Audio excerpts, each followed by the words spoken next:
భానుగారు ఊహించని విజయంతో ఏపీలో కూటమి ప్రభుత్వం అధికారంలోకి వచ్చింది. ఈ ప్రభుత్వంపై ప్రజలు భారీగా ఆశలు పెట్టుకున్నారు. మరి మీ ప్రభుత్వం ఏ ప్రాధాన్యతల ప్రకారం ముందుకు వెళుతోంది? తమ నేతలు కార్యకర్తలపై అధికార పార్టీ నేతలు దాడులు చేస్తున్నారని వైసీపీ ఆరోపిస్తోంది. దీనిపై మీ సమాధానం ఏంటి? ఈరోజు ఆంధ్రప్రదేశ్ ప్రజలు భారతీయ జనతా పార్టీ, టీడీపీ, జనసేనపై ఎన్నో ఆశలు, నమ్మకంతో మాకు ఓటేసి గెలిపించారు. ఎందుకంటే ఈ రాక్షస ప్రభుత్వం, నియంత ప్రభుత్వం నుంచి ప్రజలు విముక్తి పొందాలంటే డబుల్ ఇంజిన్ సర్కార్ రాష్ట్రంలో, కేంద్రంలో ఒకే ప్రభుత్వం ఉంటే ఖచ్చితంగా ఆంధ్రప్రదేశ్ని అభివృద్ధి మార్చచ్చు, ఆంధ్రప్రదేశ్ని అభివృద్ధిగా ముందుకు తీసుకోవచ్చు అని చెప్పి ఒక మంచి ఆలోచనతోనే మాకు పట్టం కట్టడం జరిగింది. ఖచ్చితంగా ప్రజల ఆశల్ని ఒమ్ము చేయకుండా మా పరిపాలన ఉంటుంది. ముఖ్యంగా ఈరోజు ఈ ఎన్డీఏ కూటమి ప్రాధాన్యత ఆంధ్రప్రదేశ్లో శాంతి భద్రతలను పరిరక్షించడం. ఎందుకంటే శాంతి భద్రతలు కానీ సక్రమంగా ఉంటే పెట్టుబడులు వస్తాయి, తద్వారా రాష్ట్ర ఆర్థిక ఆదాయం పెరిగే అవకాశం ఉంది. పెట్టుబడులు వచ్చిన తర్వాత, పారిశ్రామికవేత్తలు వచ్చిన తర్వాత రాష్ట్రంలో ఉద్యోగ ఉపాధి అవకాశాలు పెరిగే అవకాశం ఉంటుంది.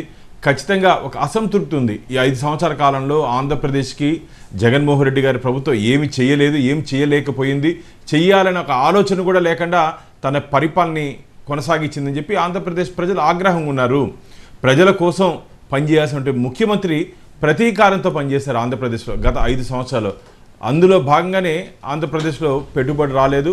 ఆంధ్రప్రదేశ్ పూర్తిగా అంధకార ప్రదేశ్గా మారిపోయింది. కాబట్టి గత ప్రభుత్వం చేసినటువంటి తప్పుల్ని మేము దాంట్లో ఉన్నటువంటి తప్పుల్ని మేము ఖచ్చితంగా చెక్కదిద్దాం. అక్కడ జరిగినటువంటి అవినీతి అక్రమాలని బయటపెడతాం. అంటే మేము కక్ష సాధింపు ధోరణితో పనిచేయం. మేము ఈరోజు అధికారాన్ని చేపట్టినా సరే మేము ప్రతిపక్షాలపై ప్రతీకారంతో పనిచేయము. కానీ చేసిన తప్పుల్ని ఖచ్చితంగా ప్రజల ముందు పెడతాం. ఎవరెవరు తప్పు చేశారో వారి మీద శాఖాపరమైన చర్యలు తీసుకుంటాం, చట్టం ముందు పెడతాం. అయితే భానుప్రకాష్ గారు, గత ప్రభుత్వంలో టీటీడీలో అవకతవకలు జరిగాయని రాజీ లేని పోరాటం చేశారు మీరు. మరి ఇప్పుడు ఎలాంటి చర్యలు తీసుకునే అవకాశం ఉంది? వాటికి సంబంధించి ఎలాంటి అవకతవకలు జరిగాయి? అలాగే టీటీడీలో ఎలాంటి మార్పులు తీసుకొచ్చే ఛాన్సెస్ ఉన్నాయి? అసలు టీటీడీలో ఈ 5 సంవత్సరాల కాలంలో పూర్తిగా అది ఒక రాజకీయ పునరావాస కేంద్రంగా మారిపోయింది. ప్రపంచ ఆధ్యాత్మిక రాజధాని అయినటువంటి తిరుమల తిరుపతి దేవస్థానాలు మీరు ఒక్కసారి కానీ గమనించినట్టయితే ఈ 5 సంవత్సరాల కాలంలో ఒక జగన్మోహన్ రెడ్డి పునరావాస కేంద్రంగా మారిపోయింది. దాదాపు 24 మందితో ఉన్నటువంటి ధర్మకర్తల మండలిని వారు వచ్చిన తర్వాత 81 మంది సభ్యులతో దాన్ని నియమించడం జరిగింది. దాని మీద నేను అత్యున్నత న్యాయస్థానం హైకోర్టుకి వెళ్ళడం జరిగింది. 52 మందిని సస్పెండ్ చేశారు. అంతేకాకుండా శ్రీవారి నిధుల నుంచి 5,000 కోట్ల రూపాయలు దారి మళ్లించే ప్రయత్నం కూడా చేశారు. దాని మీద కూడా మేము పోరాటం చేస్తాం. తిరుపతి మున్సిపల్ అసలు ఒకటి కాదండి, దాదాపు మనం చెప్పుకుంటూ పోతే మనకి ఇచ్చినట్టు సమయం సరిపోదు. కాబట్టి తిరుమలకు ఉన్నటువంటి పవిత్రతని కాపాడే దిశగా మేము ముందుకెళ్తాం. అక్కడ భక్తులు పడినటువంటి ఇబ్బందులు, కష్టాలని మాకు అన్నీ తెలుసు. కాబట్టి ఆ జరిగినటువంటి పొరపాటు జరగకుండా మొన్ననే తిరుమలకి రాష్ట్ర ముఖ్యమంత్రి గారు గౌరవనీయులు చంద్రబాబు నాయుడు గారు వచ్చిన సందర్భంలో నేను కూడా వారితో మాట్లాడడం జరిగింది.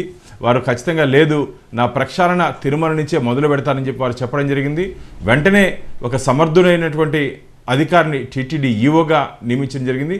వారు నిన్ననే బాధ్యతలు స్వీకరించారు. నిన్నటి నుంచి వారు అక్కడ ఉన్నటువంటి పరిస్థితులు అధ్యయనం చేస్తున్నారు. మేము కూడా ఈ 5 సంవత్సరాల కాలంలో ఈ ప్రభుత్వం చేసినటువంటి పొరపాటుని మేము వారి దృష్టికి, ప్రభుత్వ దృష్టికి మేము తీసుకుని వెళ్తున్నాం. భక్తులకి ఎటువంటి ఇబ్బంది లేకుండా గతంలో ఏ విధంగా తిరుమల ఉందో ఆ పరిస్థితుల్ని ఉండే విధంగా మేము గట్టిగా ప్రయత్నం చేస్తాం. తిరుమలలో పూర్తిగా పవిత్రతకి భంగం కలగకుండా మేము ఈ ఎన్డీఏ కూటమి భక్తుల పడుతున్న ఇబ్బందుల్ని అధిగమించి మేము ముందుకు పోగలమని చెప్పి మీ ద్వారా నేను తెలియజేసుకుంటాను.